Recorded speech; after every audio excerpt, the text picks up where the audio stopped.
Upon hearing the news, the shogun immediately fell ill. Many said from the shock of hearing that a foreign naval squadron was at his doorstep. His advisors tried to deal with the crisis.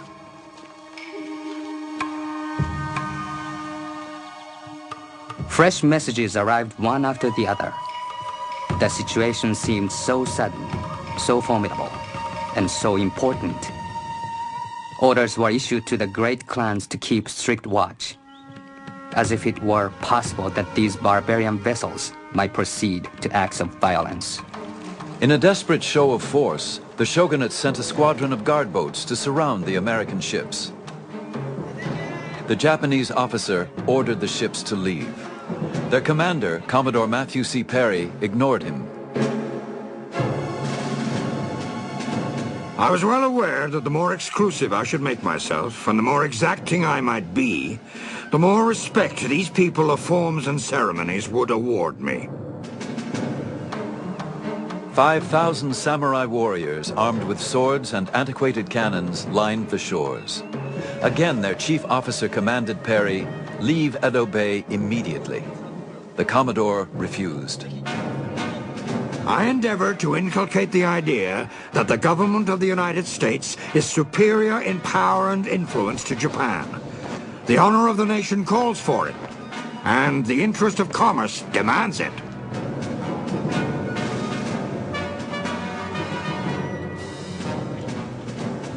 The Japanese on shore watched as Perry's crews readied for action. Cannons were loaded, guns were drawn. Perry came ashore.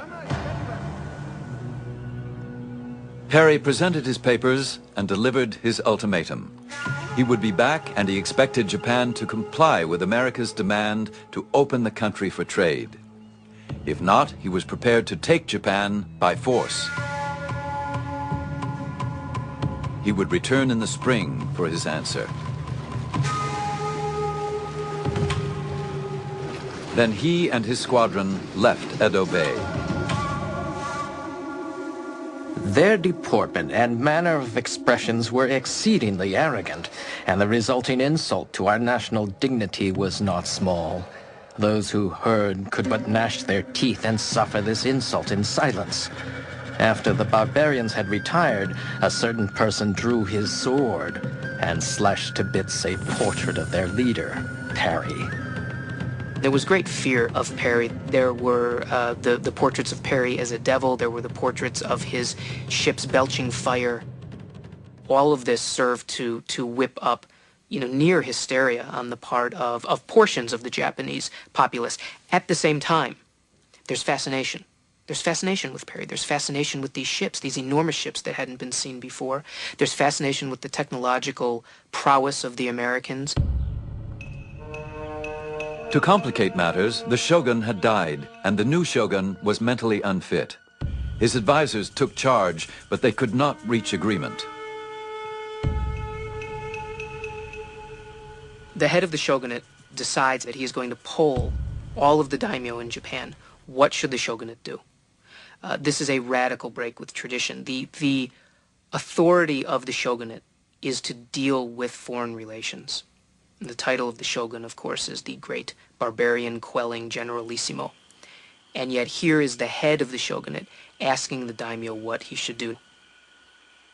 Two positions are staked out, one being known as the open the country argument. The Americans do not understand the ethics of humanity and justice. There will be no choice but to start trade with them. The other side being revere the emperor and expel the barbarian.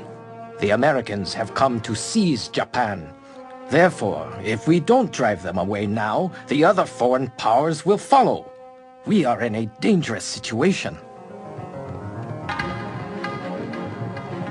While the debate raged, the shogunate remained indecisive.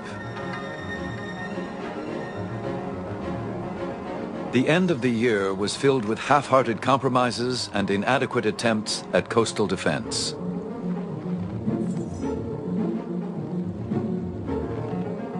Then, in February, Perry returned earlier than expected. This time, his show of force was even more ominous.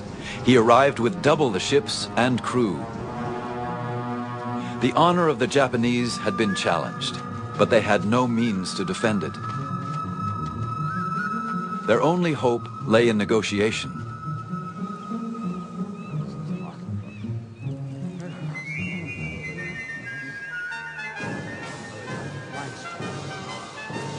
As soon as Perry came ashore, the talks began.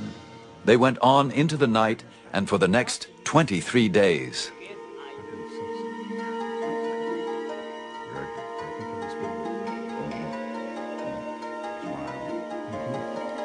In the end, the treaty was a compromise, which served both countries' interests. Perry got what he wanted, which was to establish a relationship between Japan and the United States. The shogunate got what it wanted in not surrendering its control over foreign relations and opening Japan up to unregulated trade. I'm not sure that the shogunate has been given enough credit for choosing peace over war. And you can say that the shogunate chose to open up relations with America and the West out of weakness, but it didn't have to. The shogunate took the practical decision, and they chose peace, and thereby preserved the integrity and territorial sovereignty of their country. Before signing the treaty with Perry, the shogun arranged a social evening, a prerequisite for conducting business in Japan that continues to this day. Sumo wrestlers displayed their strength. The first one invited Perry to punch him in the stomach. Another wrestler hoisted 2 huge bags of rice over his head to show his strength. Perry offered champagne and whiskey. He gave the Japanese gifts. Among those of particular interest, a telegraph, a camera, and a quarter-scale steam railroad, unlike anything the Japanese had ever seen. Japanese engineers would quickly make plans to replicate them.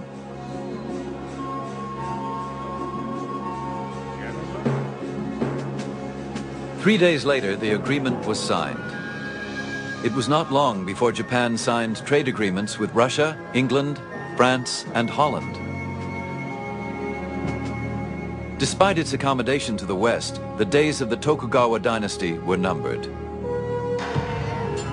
No longer was the warrior class to control the destiny of Japanese society. Within 10 years, the samurai were officially disbanded. But the samurai ethic had been indelibly engraved into Japanese culture. In 1868, the 15th shogun stepped down. With his departure, 265 years of rule by the Tokugawa family had come to an end. The modern era of Japan had begun.